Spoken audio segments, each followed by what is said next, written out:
give us a synopsis of some of the key signs of good quality that we should be looking for when shopping for clothes? So approach the garment and take a look overall, and you'll get better with this over time. Is like, does the fabric look cheap? And sometimes it just looks super cheap.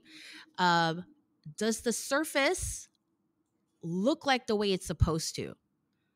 There will be things where things were rubbed weird, things were scratched, things are pilling, all these things, kind of signs that clothes were returned or damaged goods were put on the floor. So just get a front, back, side, give it a cursory look.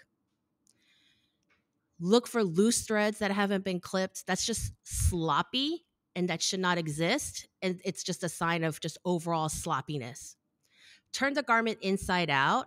That's going to be really the key. That shows you how much care went into this garment. If there's lining, how well it's sewn in, how neat and tidy everything looks. Okay. It's even more, it's even clearer if the garment doesn't have lining and you can see the insides of the seams. That will tell you right there if the stitching is good. Okay. So look at the insides of the seams. And a lot of garments have overlocking, which is when they have like 3 threads that wrap around the edges of the seam allowance so that the fabric doesn't fray on the inside, right? That in itself doesn't mean that something is cheap. Overlocking is used all over the place, but is it good overlocking? Is the quality nice? Do you see it like being all wavy and not in a nice, straight, even seam allowance because the sewing operator didn't know what they were doing? So look at the inside, whether they've clipped the threads, whether the seams look nice, whether everything looks even. So those 2 are really big, even before you get to the point where you're going to take them into the dressing room. It's just the overall look, the insides of the seams, slide zippers. My number one pet peeve, if a zipper gets stuck, you just know it's cheap. You just know it's cheap. Run away. It's going to bother you every time you use it too. It's going to bother you so much. So slide the zipper up and down and feel for the buttons. Like when you have fat fabrics, like a winter coat, your buttons are going to dangle because they've deliberately created a shank with the thread. Like they can't sew the button tight to the body. Otherwise, you'll never be able to button your coat. So that's not the indication, but make sure that everything looks like it's stitched tightly and that you can open and close several times without you thinking, oh, this button's going to pop. Another indication is if they include extra buttons or extra threads.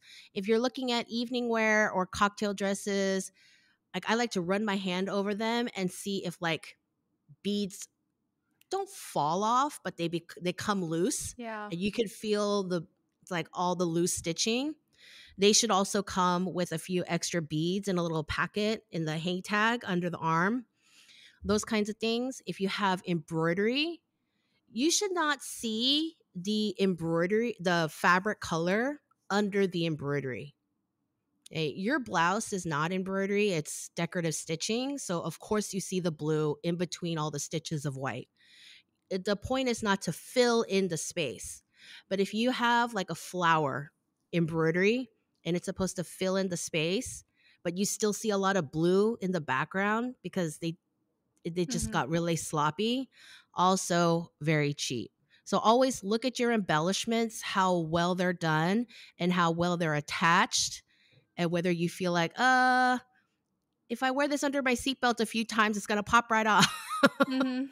Like sometimes you get like a chest blazer with some sort of embroidery and you're like, oh, my seatbelt is going to mess that up. Like, then forget it. Yeah.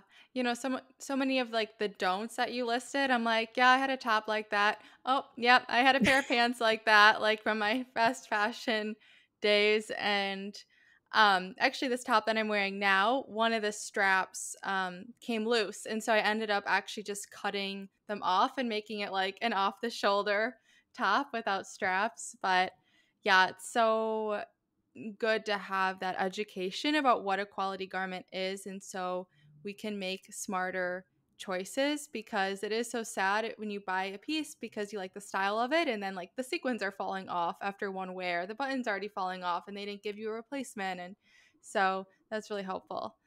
But with so much online shopping, I'm wondering if you have any tips for like what we can look out for when looking for clothes online when we can't actually like feel the fabric and test the zippers.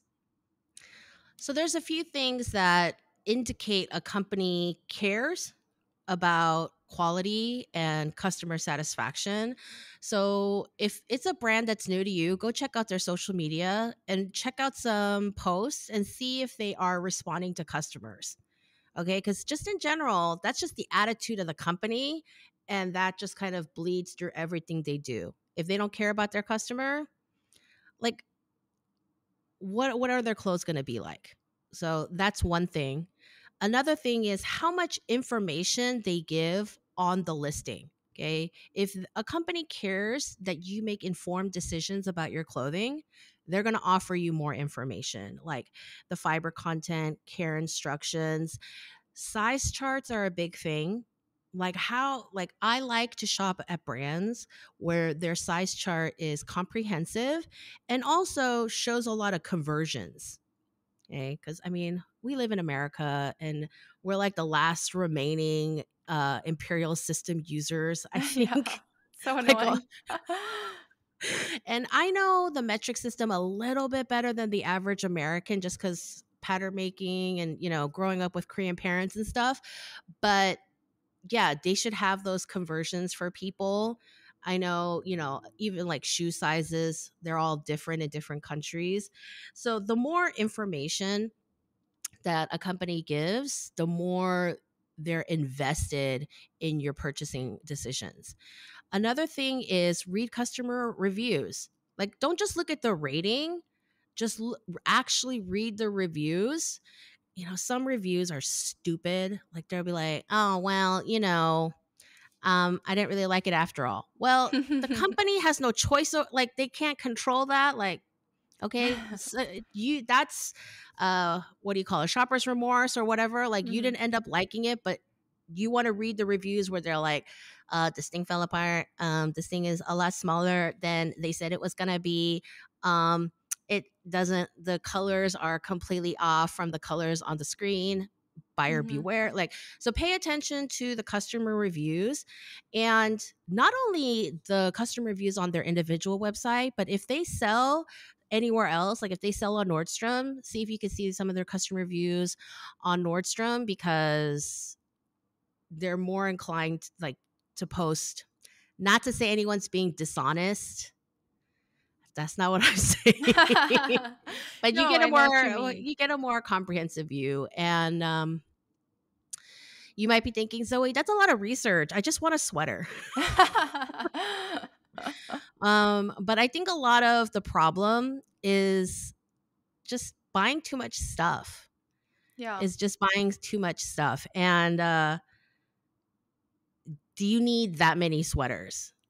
And maybe it's fun to shop. Listen, I know how fun it is to shop. It's frustrating, but also can be fun when you're in the right mood. So yeah, click around and look at stuff, but maybe be thoughtful as you shop more instead of just like launching everything into your cart. But like click around, see what's out there, see what's interesting, see what other options you have, see what reviews you're getting. And also, like, there are companies who show like front, back, the end in these tiny little, you can't blow them up Mhm. pictures.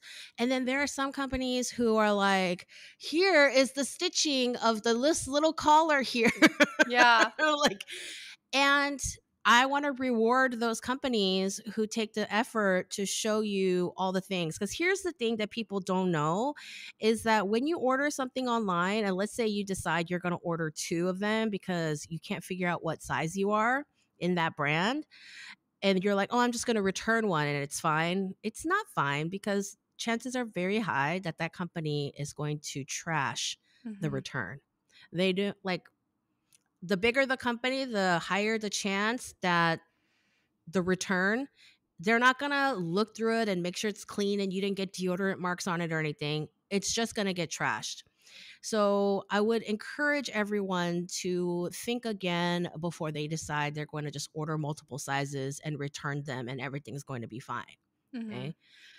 So, look at fiber content, reward brands that offer a lot of information upfront about their products so that you can make better decisions. Yeah, that's great advice, I think.